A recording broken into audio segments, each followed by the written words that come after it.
বিধানসভা নির্বাচনের নির্ঘণ্ট ইতিমধ্যে প্রকাশ হয়ে গেছে। তৃণমূল কংগ্রেসের ক্যান্ডিডেট লিস্ট বেরিয়ে গেছে। এই মুহূর্তে বেলেঘাটা কেন্দ্রে প্রচারে নেমে পড়েছেন কুণাল ঘোষ। কুণালদা, প্রচুর মানুষের সমাগম হচ্ছে দেখছি আপনাকে ঘিরে, মানে জনপ্রিয়তাটা কি আগে থেকে, মানে এত বছর ধরে যে লড়াই, সেই লড়াইয়ের জনপ্রিয়তার ফল এটা? না, এরা আমার ছোটবেলা থেকে জানেন, এটা আমার হোম কনস্টিটিউয়েন্স। আমাকে যারা চেনেন তারা জানেন আমি পাড়ার ছেলের মতো, অর্থাৎ যে কোনো দরকারের কাছে পাওয়া যায়। রাস্তায় নেমে ফুটবল খেলতে গিয়ে বুড়ো বয়সে পা ভাঙে, ক্রিকেট খেলে, পুজো ক্লাব ফুটবল এইসব করে বেড়ায়। হ্যাঁ, আবার মানুষের দরকার, আবার রাজনীতির সময় মিটিং ভালোবাসে। সেখানে মমতা বন্দ্যোপাধ্যায়ের প্রার্থী, ফলে মমতাদির ভালোবাসাটাও এখানে, আমি তো মমতাদির প্রতিনিধি। হ্যাঁ, অনেকে দলের মধ্যে আমরা দেখেছি যে বিভিন্ন কথাবার্তা। এই মুহূর্তে কুণাল ঘোষ তিনি ঠাকুরের আশীর্বাদ নিচ্ছেন এবং আমরা দেখতে পাচ্ছি সামনে ভোলেনাথের মন্দির এবং শান্তিনাথ তলা, মানিকতলার, এবং সেখানেই বেলেঘাটা কেন্দ্রের অন্তর্গত, সেখানে কিন্তু ঠাকুরের আশীর্বাদ নিলেন কুণাল ঘোষ। এবং দাদা, অনেক বিতর্ক, অনেক কিছু হলো, তারপরেও মমতা বন্দ্যোপাধ্যায় আপনার উপরেই ভরসা রাখেন। তার কারণ ঈশ্বরও জানেন, কোর্টের বিচারকরাও জানেন, তদন্তকারীরাও জানেন, আর দিদি তো জানেনই যে আমি জ্ঞানত কোথাও কোনো অন্যায় করিনি। এখন আমার মিডিয়া ট্রায়ালটা আগে হয়ে গেছে, আর সেটাকে অপোজিশন ইউজ করে। অপোজিশন বিজেপি এই মুহূর্তে বলছে যে আপনি মমতা বন্দ্যোপাধ্যায়ের বিরুদ্ধে কথা বলেছিলেন এবং তারপরেই আবার দলের প্রার্থী।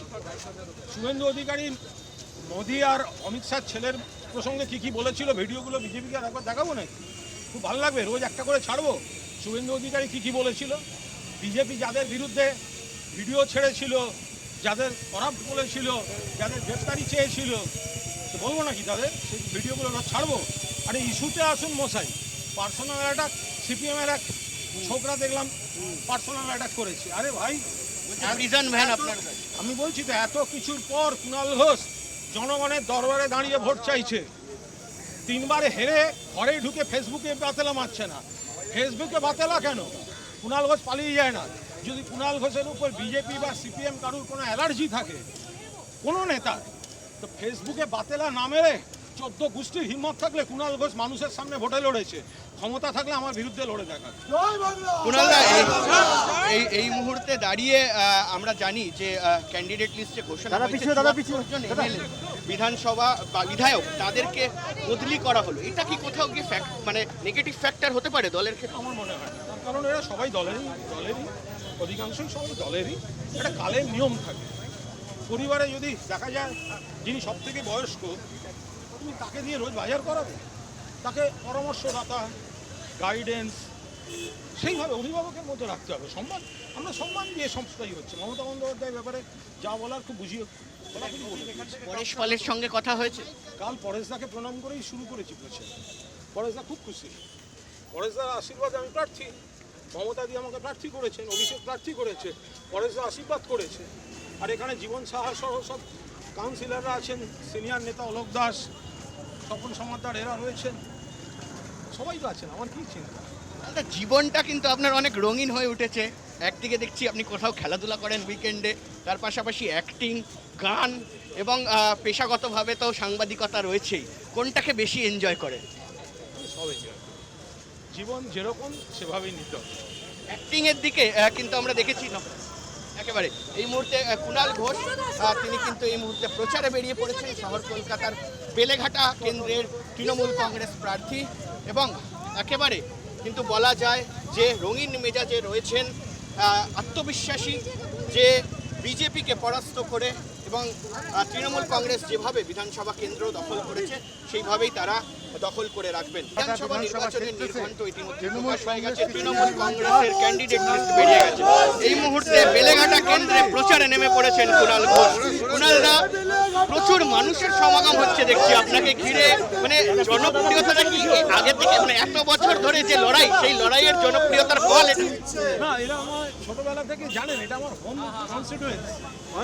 আমাকে যারা চেনেন তারা জানেন আমি পাড়ার ছেলের মতো, অর্থাৎ যে কোনো দরকারের কাছে পাওয়া যায়। রাস্তায় নেমে ফুটবল খেলতে গিয়ে বুড়ো বয়সে পা ভাঙে, ক্রিকেট খেলে, পুজো ক্লাব ফুটবল এইসব করে বেড়ায়। হ্যাঁ, আবার মানুষের দরকার, আবার রাজনীতির সময় মিটিং সেখানে মমতা বন্দ্যোপাধ্যায়ের প্রার্থী, ফলে মমতাদির ভালোবাসাটাও এখানে, আমি তো মমতাদির প্রতিনিধি। হ্যাঁ, অনেকে দলের মধ্যে আমরা দেখেছি যে বিভিন্ন কথাবার্তা।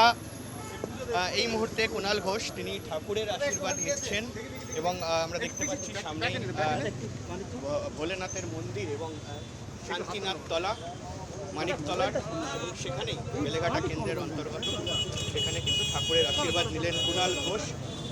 এবং দাদা, অনেক বিতর্ক, অনেক কিছু হলো, তারপরেও মমতা বন্দ্যোপাধ্যায় আপনার উপরেই ভরসা রাখেন। তার কারণ ঈশ্বরও জানেন, কোর্টের বিচারকরাও জানেন, তদন্তকারীরাও জানেন, আর দিদি তো জানেনই যে আমি জ্ঞানত কোথাও কোনো অন্যায় করিনি। এখন আমার মিডিয়া ট্রায়ালটা আগে হয়ে গেছে, আর সেটাকে অপোজিশন ইউজ করে। অপোজিশন বিজেপি এই মুহূর্তে বলছে যে আপনি মমতা বন্দ্যোপাধ্যায়ের বিরুদ্ধে কথা বলেছিলেন এবং তারপরেই আবার দলের প্রার্থী। শুভেন্দু অধিকারী মোদি আর অমিত শাহ ছেলের প্রসঙ্গে কি কি বলেছিল, ভিডিওগুলো বিজেপিকে একবার দেখাবো নাকি? খুব ভালো লাগবে, রোজ একটা করে ছাড়বো। শুভেন্দু অধিকারী কি কি বলেছিল, বিজেপি যাদের বিরুদ্ধে ভিডিও ছেড়েছিল, যাদের করাপ্ট বলেছিল, যাদের গ্রেফতারি চেয়েছিল, তো বলবো নাকি তাদের সেই ভিডিওগুলো না ছাড়বো? আরে ইস্যুতে আসুন মশাই, পার্সোনাল অ্যাটাক, সিপিএমের এক ছোকরা দেখলাম পার্সোনাল অ্যাটাক করেছে। আরে ভাই, প্রিজন ভ্যান আপনার, আমি বলছি তো, এত কিছুর পর কুণাল ঘোষ জনগণের দরবারে দাঁড়িয়ে ভোট চাইছে, 3 বারে হেরে ঘরে ঢুকে ফেসবুকে বাতেলা মারছে না। ফেসবুকে বাতেলা কেন? কুণাল ঘোষ পালিয়ে যায় না। যদি কুণাল ঘোষের উপর বিজেপি বা সিপিএম কারুর কোনো অ্যালার্জি থাকে, কোনো নেতা, তো ফেসবুকে বাতেলা না মেরে 14 গোষ্ঠীর হিম্মত থাকলে কুণাল ঘোষ মানুষের সামনে ভোটে লড়েছে, ক্ষমতা থাকলে আমার বিরুদ্ধে লড়ে দেখা। কুণালদা, এই মুহূর্তে দাঁড়িয়ে আমরা জানি যে ক্যান্ডিডেট লিস্টে ঘোষণা হয়েছে 74 জন MLA, বিধানসভা বা বিধায়ক, তাদেরকে বদলি করা হলো। এটা কি কোথাও গিয়ে মানে নেগেটিভ ফ্যাক্টর হতে পারে দলের ক্ষেত্রে? আমার মনে হয় না, তার কারণ এরা সবাই দলেরই, অধিকাংশই সবাই দলেরই। একটা কালের নিয়ম থাকে। পরিবারে যদি দেখা যায় যিনি সব থেকে বয়স্ক, তুমি তাকে দিয়ে রোজ বাজার করাবে, তাকে পরামর্শদাতা, গাইডেন্স সেইভাবে অভিভাবকের মতো রাখতে হবে। সম্মান, আমরা সম্মান দিয়ে সংস্থাই হচ্ছে। মমতা বন্দ্যোপাধ্যায়ের ব্যাপারে যা বলার খুব বুঝিয়ে বলাখুবই বলে দিয়েছে। পরেশ পালের সঙ্গে কথা হয়েছে, কাল পরেশদাকে প্রণাম করেই শুরু করেছি প্রচার। পরেশদা খুব খুশি, পরেশদার আশীর্বাদে আমি প্রার্থী, মমতা দিয়ে আমাকে প্রার্থী করেছেন, অভিষেক প্রার্থী করেছে, পরেশদা আশীর্বাদ করেছে। আর এখানে জীবন সাহা সহ সব কাউন্সিলররা আছেন, সিনিয়র নেতা অলোক দাস, স্বপন সমাদ্দার, এরা রয়েছেন, সবাই তো আছেন। আমার কী চিন্তা? জীবনটা কিন্তু আপনার অনেক রঙিন হয়ে উঠেছে।